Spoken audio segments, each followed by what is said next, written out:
This is a stitched-together compilation of TikToks explaining why some believe the US is heading toward collapse.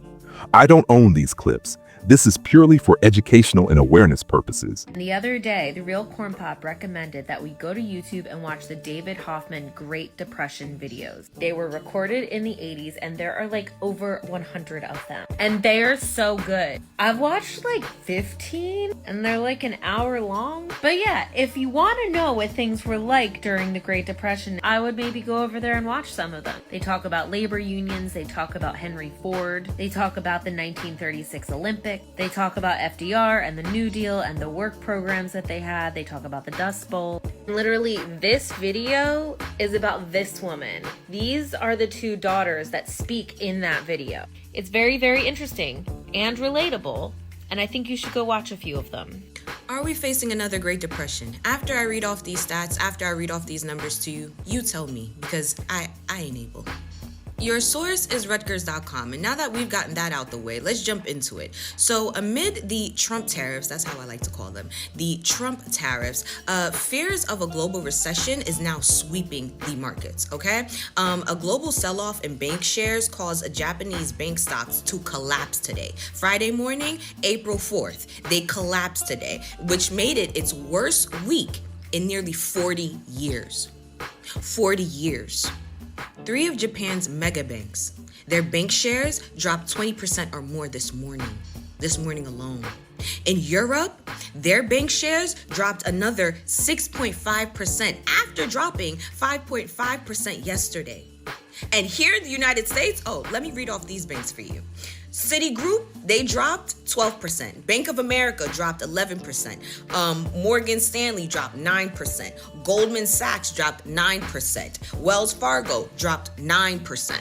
Now that we've gotten all of those numbers out of the way, I'm about to get into the early signs of the Great Depression, right? Follow me. We're going to go off this list. The first one, mass unemployment. Check. Banking panics after all the numbers that I just read off to you, check. Sharp increases in rates of poverty and homelessness, check. Falling personal income, prices, tax revenues, and profits, check. International trade fell by more than 50%. We're not there yet. Unemployment in the United States rose to 23%. Now, this is discussing how much unemployment had rose back in 1930.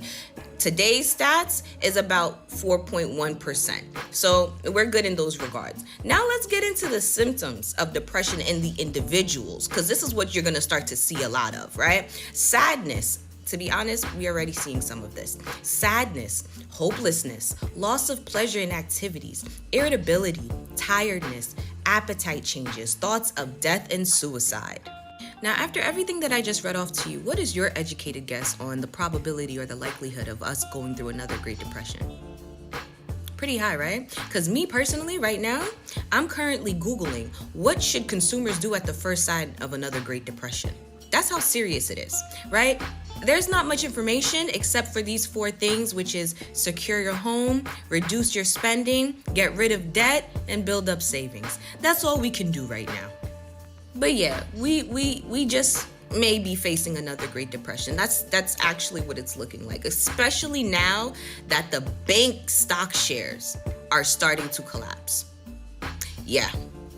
Do you guys know what happened just before the Great Depression? Well, it's a funny story because this guy, President Herbert Hoover, he actually signed this huge tariff bill into law. It's called the Smoot-Hawley Tariff Act into law in June 1930.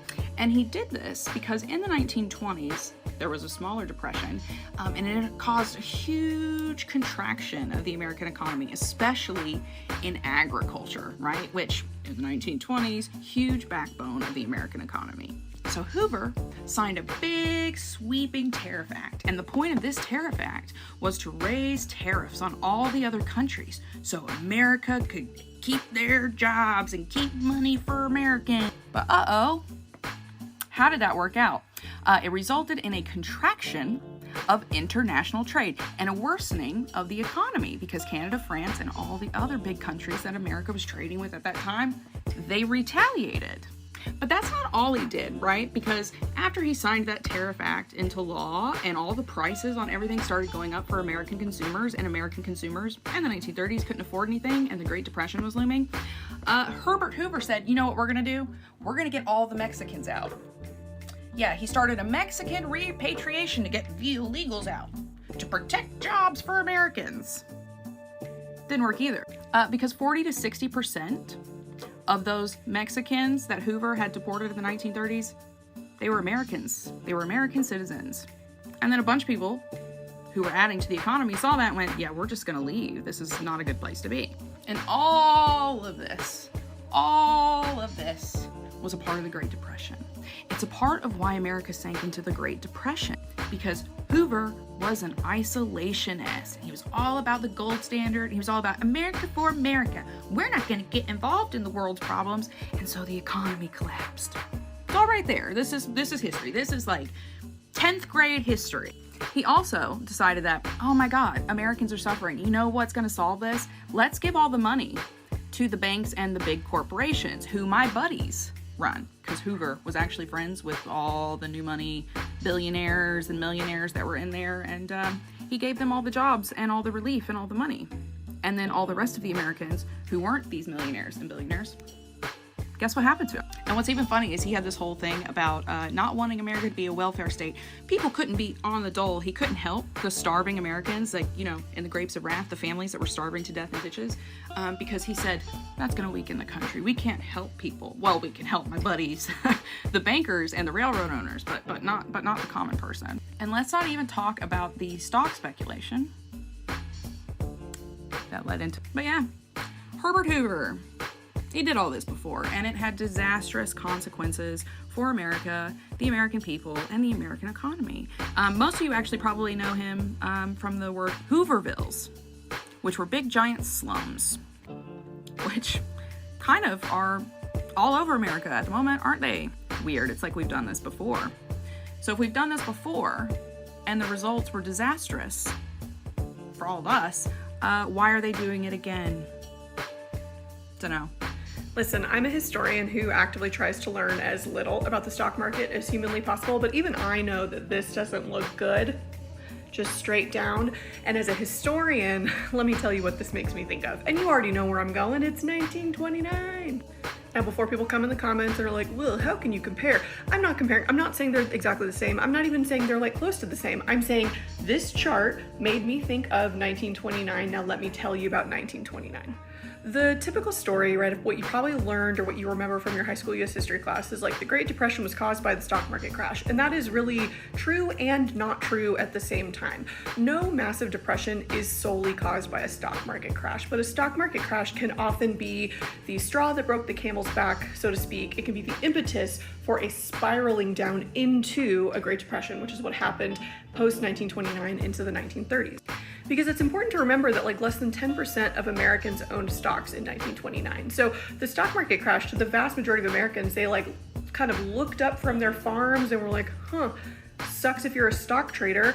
Meanwhile, if you're a farmer, you've been struggling. You've already kind of been in a little mini depression for like 10 years, but that's more complexity than I really want to get into in like a 3-minute video. The trick is that a lot of the major institutions that are very important for the running of our national economy were and are invested in the stock market, right? So a lot of banks had invested a lot of their reserves into stocks that they then sort of lost overnight. A lot of big companies, that sort of thing. And so what happens is there's like a spiraling where banks freeze up credit. They're going to stop giving out loans, even to small businesses that are fairly stable, right? They're going to be like, well, we don't want to risk giving out money that maybe we don't have anymore.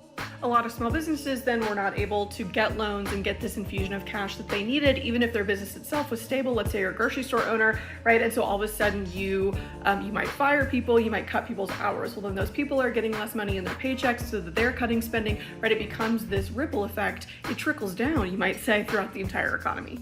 Now, one would hope that we all paid attention in high school history class, and so the movers and shakers, the decision makers in the world, will remember what happened in 1929, and will remember that this freezing up of cash and the economy and that sort of thing was actually what caused what could have been maybe a dip or a recession to go into a full-on depression. Hopefully they'll remember that and they'll act accordingly, or maybe we've elected a president who thrives in chaos, and chaos is the goal.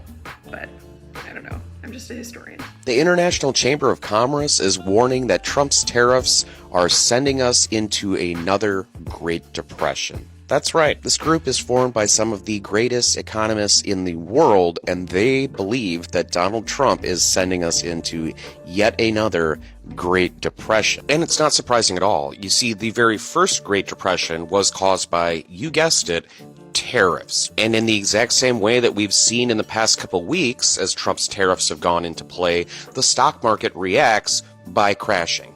And that's exactly what it did right before the Great Depression began. But will Donald Trump listen to some of the smartest economists in the world?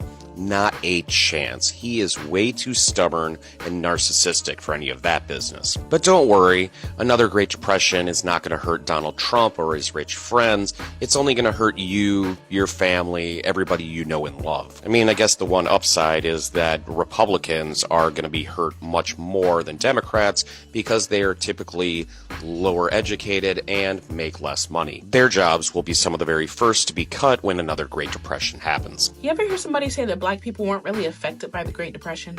We were not immune to the worst economic crisis the U.S. had seen up until that point. Not only were we affected, we were hit first. We were hit hardest. And we were left out of the recovery process.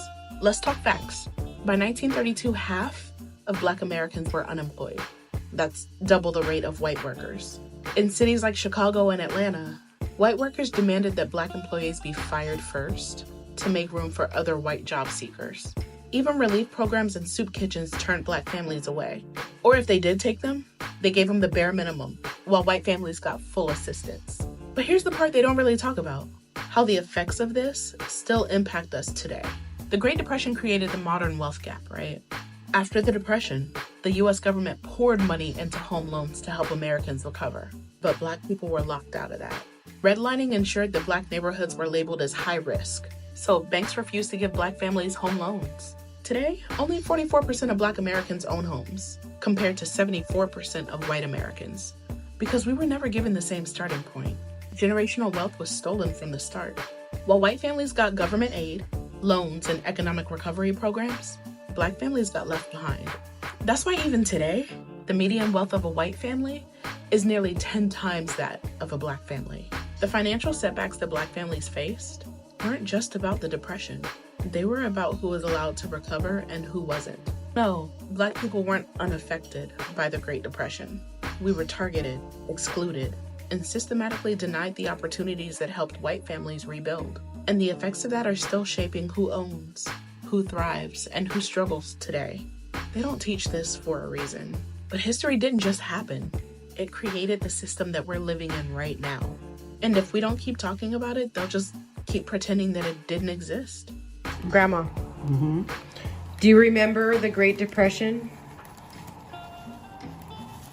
I do. It was in 1932 when the Depression started. And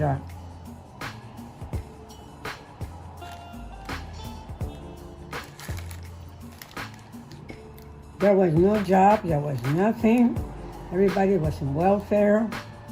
And so a lot of them were going far away to see if they looked for a job.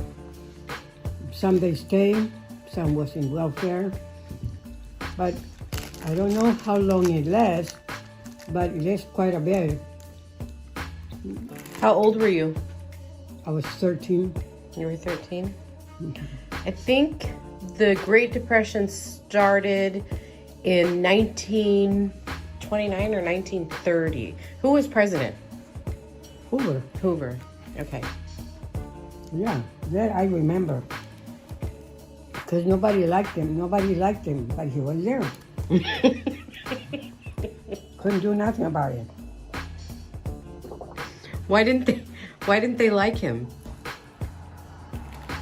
Because there was I guess, because there was a lot of poor people, and Hoover wasn't Helping? Huh? He wasn't helping? He wasn't helping? And Hoover During the Depression, who works for the rich people